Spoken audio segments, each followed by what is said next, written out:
How's it going, everyone? Welcome back to Esports Talk. I hope you're all having a great week so far. And we have talked a lot about Twitch, whether it be the good or the bad. Obviously a lot of bad coming from Twitch as of recent, a lot of negativity. And unfortunately today we're going to be adding to that list a bit because yet again, they've been called out for things that I honestly hate talking about, and I'm sure like a lot of us, hate to see it. We hate talking about it as well.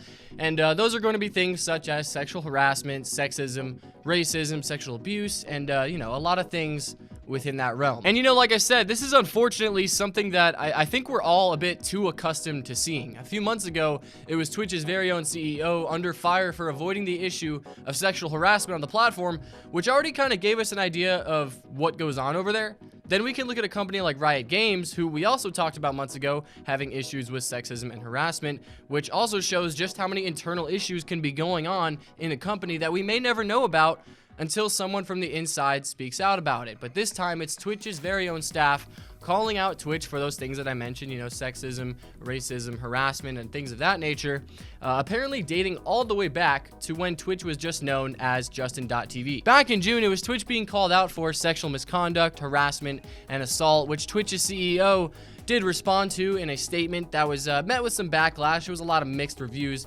but a lot of backlash, of course. And after that statement came out, there were several Twitch employees that shared their stories with gamesindustry.biz, sharing their times and their experiences working at Twitch and, personally experiencing some of these allegations themselves, which I'm not going to go through the entire article that Games Industry put out. However, I would like to share with you guys, some interesting highlight points and key points of that article that I personally found interesting, but I would also mostly say concerning, with the first one being people that did personally experience these things and just how often these actual allegations and these stories actually happen. Twitch repeatedly swept accounts of harassment and abuse under the rug: sexual, verbal, physical abuse, and racism. And not just my own. It took place in the office, at events and meetings, and behind closed doors.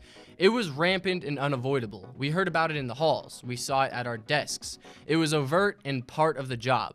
And then it was Twitch replying to this with them saying they take situations like this very seriously and try to address this as soon as possible. But many of these allegations are years old, and they've taken steps to prevent things like this from happening more, and will continue to spend time in fixing these. One of these huge issues that these former employees point out, though, apparently something that witnessed a lot of Twitch, was just sexism within the company, with several women saying that females were treated differently, they were given less opportunities.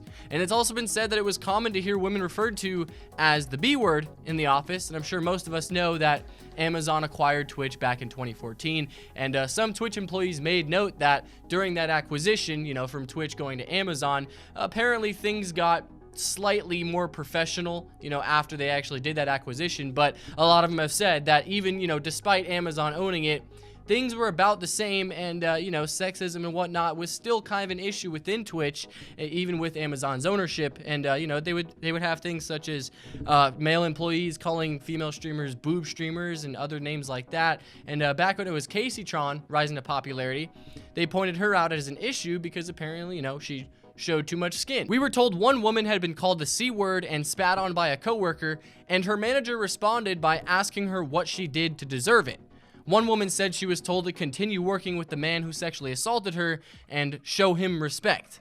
One person who raised a concern about the treatment of women at the company said they were told that if they don't feel safe here, they should just leave. And another person saying it just didn't feel safe there ever. And we can even look back to early last month when it was Twitch firing their own employee Hassan Bakari for, allegations kind of as serious as this, where it was like the primary reason was because of abuse of power.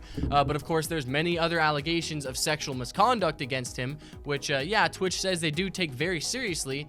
However, this is only just one example of a Twitch employee having serious allegations like this against him. And then it was Deller, who we talked about recently, because yes, of course, he was just unbanned from Twitch following what was supposed to be a permanent ban, which was only about a year long, even after making a tweet like this where he says, "I'd rather be impaled on a spike than spend one more second on your site that harbors scam artists, child predators, view botters, and cheaters," which is just another one of Twitch's huge personalities, highlighting the many issues with the platform that we witness, I would say much too often.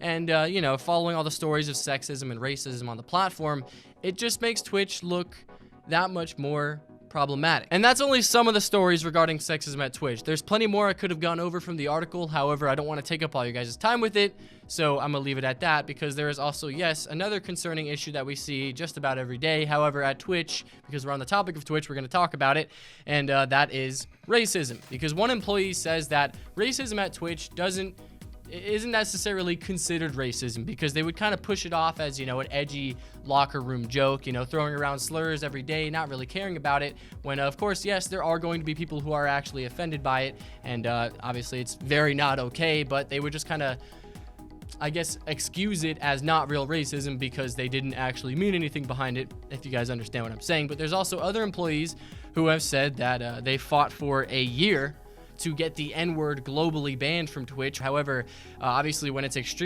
extremely offensive word like that, it just makes me think, like, why did it take so long to do that in the first place? Obviously, yeah, I'm not entirely sure what they mean by globally banned, but it just doesn't sound right at all. And I'm not gonna go through all these stories, guys, because yeah, there's a lot to go over, and it's a very sensitive topic, and also, you know, I just don't want to get us in trouble with YouTube. But there's also apparently plenty more going on over there. In the past, we talked about how Twitch employees have said that there's sort of this inner circle at the top of Twitch where it's like, you know, Twitch's top management and their top executives sort of have this sort of immunity and like unaccountability to their actions because they're on top and run the company, which I'm sure you guys can see just how that would be a problem, especially when there's stories of Twitch throwing parties, you know, involving alcohol and things like that, which, of course, when there's stories, you know, involving this company regarding sexual harassment and assault and things like that, you can kind of see how that would be sort of an unsafe environment to be in. And I promise you guys, there's just way more stories like this that just continue to raise concern after concern about Twitch. And another terrifying thing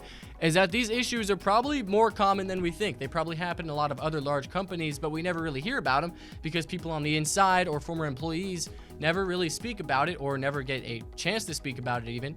And that's honestly kind of terrifying to me. And it also just sucks that Twitch happens to be the largest streaming platform, which is also backed by one of the largest companies in the world. And, you know, we're kind of put in a position where it's like, you know, we're part of the largest streaming platform, but will there ever really come a time where, you know, people kind of pack their bags and move on to a different platform, considering all these allegations and all these stories that have come out about Twitch? Or will Twitch ever actually just kind of get their act together and start pushing for changes? I don't know, guys. I hope you enjoyed, though, and let me know your guys' thoughts on all this. I'm very tired today. I apologize for my very monotonous voice. So I hope you guys enjoyed this video, and I will see you all in the next one. So take it easy, be safe, and I'll see you guys next time. Bye-bye.